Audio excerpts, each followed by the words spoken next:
Good morning, everyone. We are out here, got Boss Lady on the camera, got a good looking woman on camera today. I'm gonna say I'll be talking to it more. My beautiful girlfriend here, Bonnie.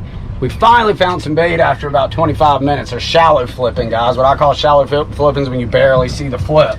So we're gonna throw the net here, see if we can get one or two crickets, and go offshore and try to find us a big old kingfish. Hunter likes to French braid his net, as Andy calls it. We don't do that. We just grab it and throw it. But that's a taco, and that's why Hunter French braids it. That was a terrible throw.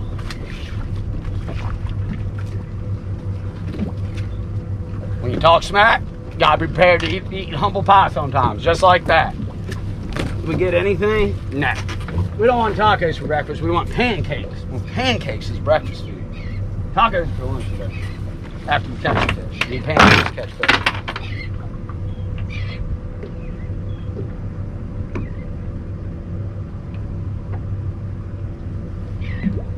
That's what you smell, baby. A diesel boat, I bet.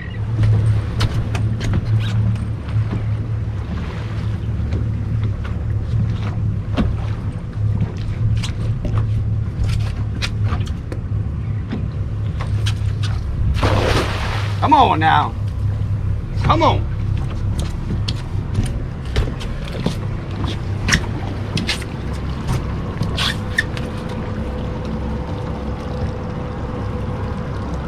Ugh. Man, the current is ripping. One. We got one. Woohoo! One more. One is better than none. One is better than none, baby.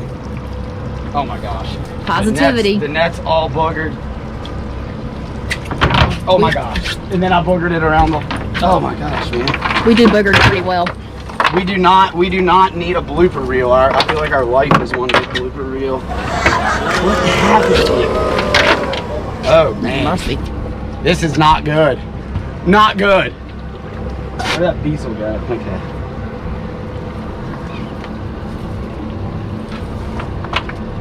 I don't even comprehend.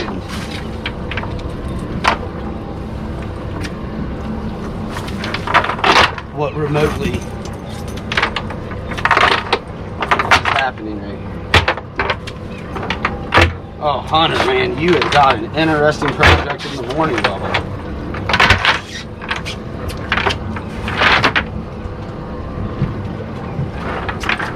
How did this even happen? All right, go ahead and cut that, baby.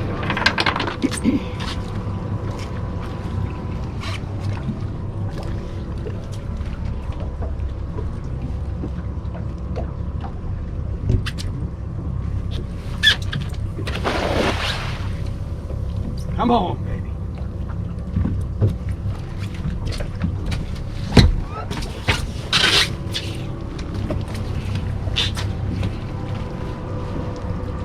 Need a 6-foot super heavy net. That's what I want. Hey! We got crickets! Good size crickets. Good size crickets. Right. Prime size crickets.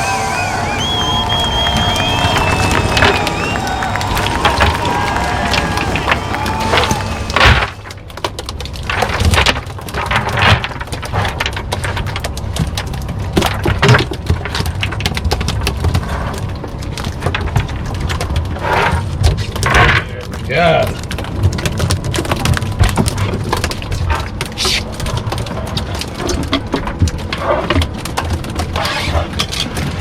Thank you, baby. Oh, shoot. and you're good to pause it or stop it. Okay.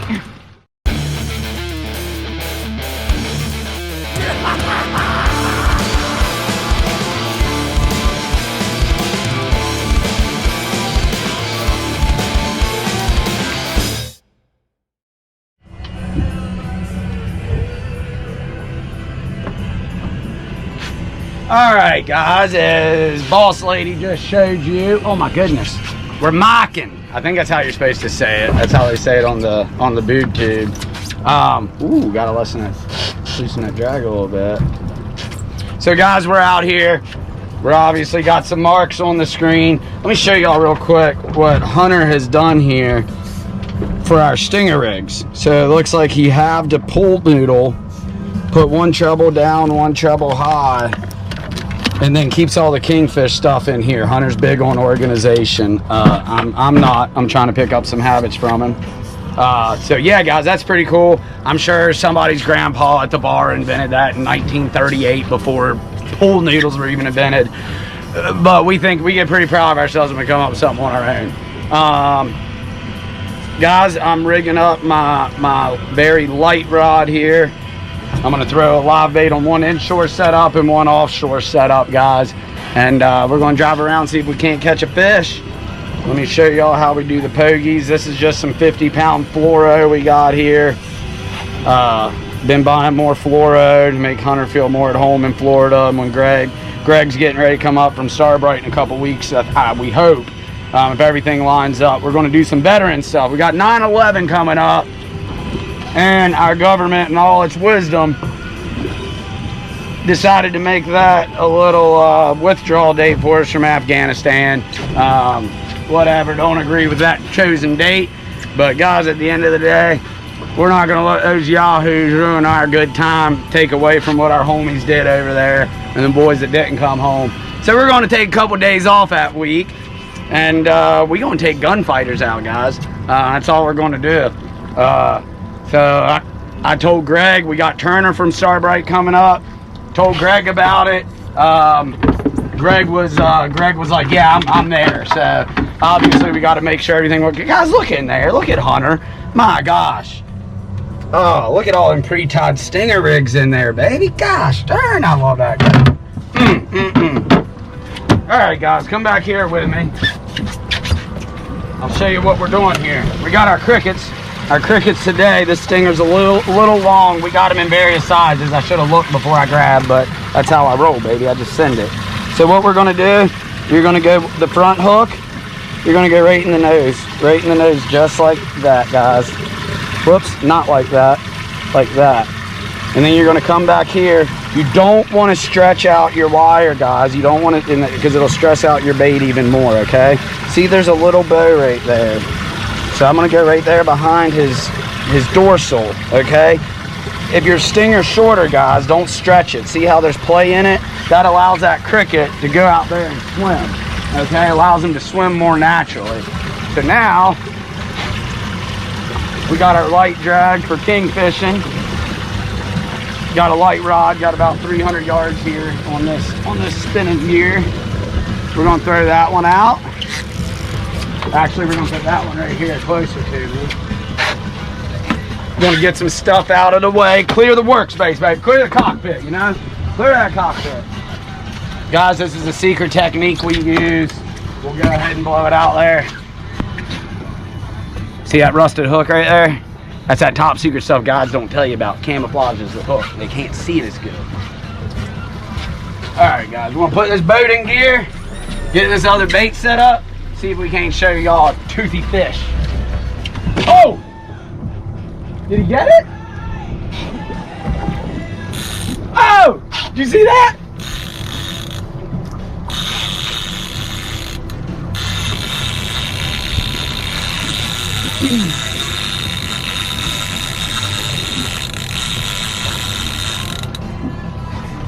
Oh, he's still playing with it. Oh, eat it.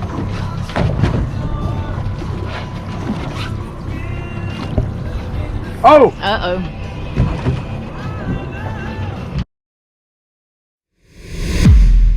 Oh, he got it! Oh! Oh!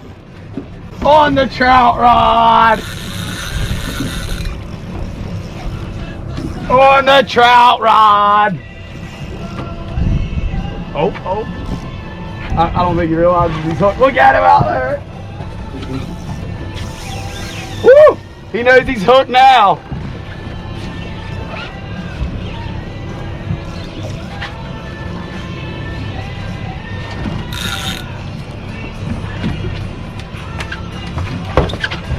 Oh gosh, oh gosh, oh gosh. Oh gosh. Trying to get this bait back in the lifeline. Boom. Line's cleared. Fish still hooked up. Guys, you can actually eat cuda. People say you can't eat them. They get a bad name.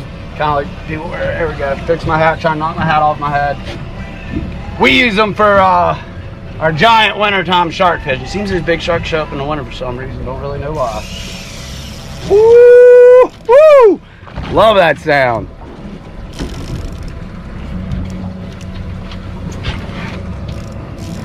Guys, fishing out here on trout rods. Awesome. Awesome stuff. Awesome stuff. Get this guy up here.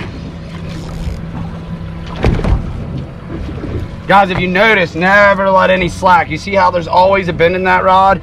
I'll show you slack. Hopefully you don't lose this fish. What you don't want to do, well, let me reel again. He decided he does not want to be in the boat yet. And now he's under the boat, which brings up another good point. Guys, see how my rod tip is in the water? That allows the angle of that line is obviously going that way now. See that right there? So that's rubbing the bottom of the boat. That's bad. So when he's under the boat, I fight him just like this. And I'll tell my clients, I'll be like, slow lift for me so I can see. You can do a slow lift. I can tell he's still down, but he's not under the boat. So now I say, hey, slow lift up. Let's steer him out from under there. Unless you're using a trout rod and he don't want to come that way.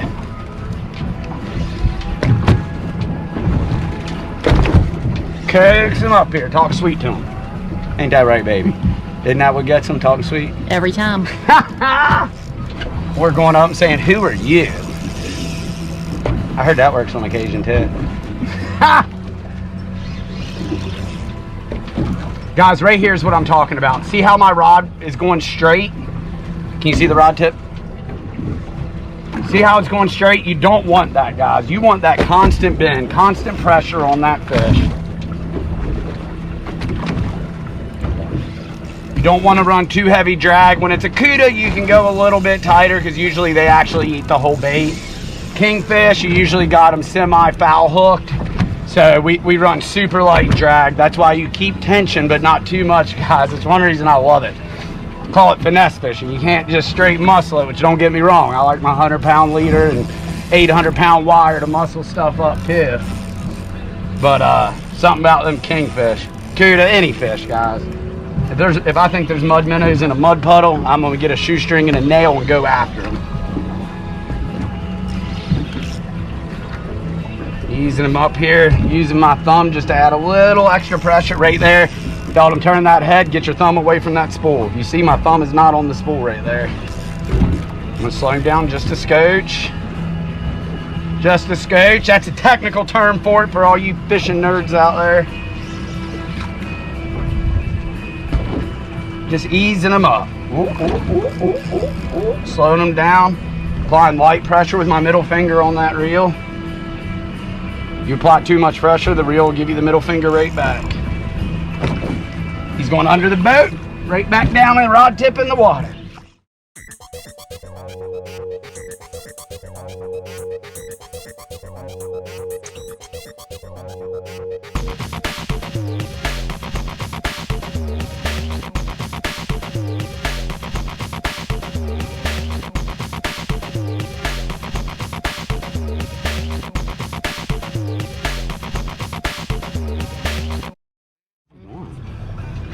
No way.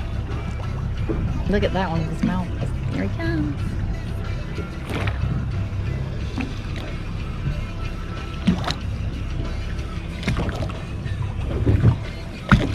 He's going for it.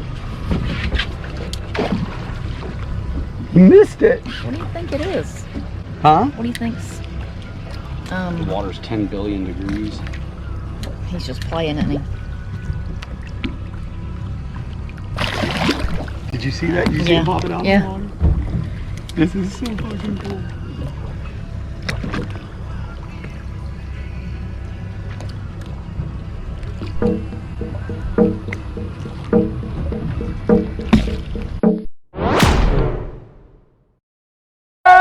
Yeah! gosh. Oh my gosh, that was sick. Oh my god. Ooh. Did you see a meter baby right next to the boat like that? Oh, I ain't never done that before. I've never done that before. That was awesome. Oh my gosh. Never thought I'd have to work so hard for a Barracuda. Goodness.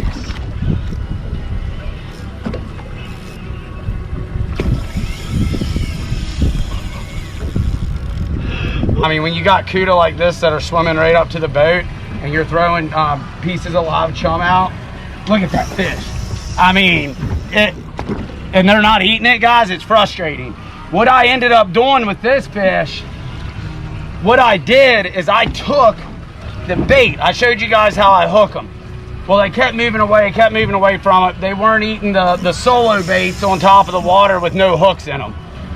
So you got to bring out that killer instinct. So we put a couple fresh baits on there. We put a fresh bait on, let it skip on top of the water. They nose it, flick it out of the water, wanted nothing to do with it. So instead of putting a double hook, I just used the tail hook, put that through their nose. For some reason, pogies, they would hit that water, obviously with the Cudas. They'd come up and that cricket get all crunk on the surface like that. And as you guys saw, that Cuda couldn't stand it. He had to eat it.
We had a rough day out there on the water. Water's super hot. Really need to go deeper to that 100 foot of water. We were in about 60 feet today. It was tough fishing, guys. We were throwing around for a fishing line. We were using Finn's 40G, guys. Stuff's great. I use it on everything. Finn's has a lot of different line. That's my favorite. I'm actually getting ready to order some of their spin braid they just came out with. They say it's even more durable than their 40G. We made a video about it down at iCast. There's other benefits as well. You can go check out that video. We were using our Kingfish rigs. You can go to our how-to Kingfish video, show you guys how to rig the wire leader and the treble hooks. It's probably about time to downgrade on wire size this time of year with the water temperature going up, staying on the reefs. You can get all the wire leader and treble hooks that you need for Kingfish and Cuda, all that stuff, guys. You can get it all at Palmetto State Armory there in Savannah. Okay, the sportsman out there today absolutely ate the little bit of short chop there was when we were in about 45 feet of water. There was a little bit of a short chop. We just put the trim tabs down, pushed straight through it. Didn't even have to come off autopilot. It's pretty darn cool. Absolutely love that boat, guys. If you can find a boat right now, I would start looking at Custom Marine, guys. They're actually getting hunter in one. So if there's a boat to be had, they will find it for you. They work really, really hard for their clientele. So anyway, guys, hit that subscribe button. Thanks for watching, and we'll see y'all out on the water.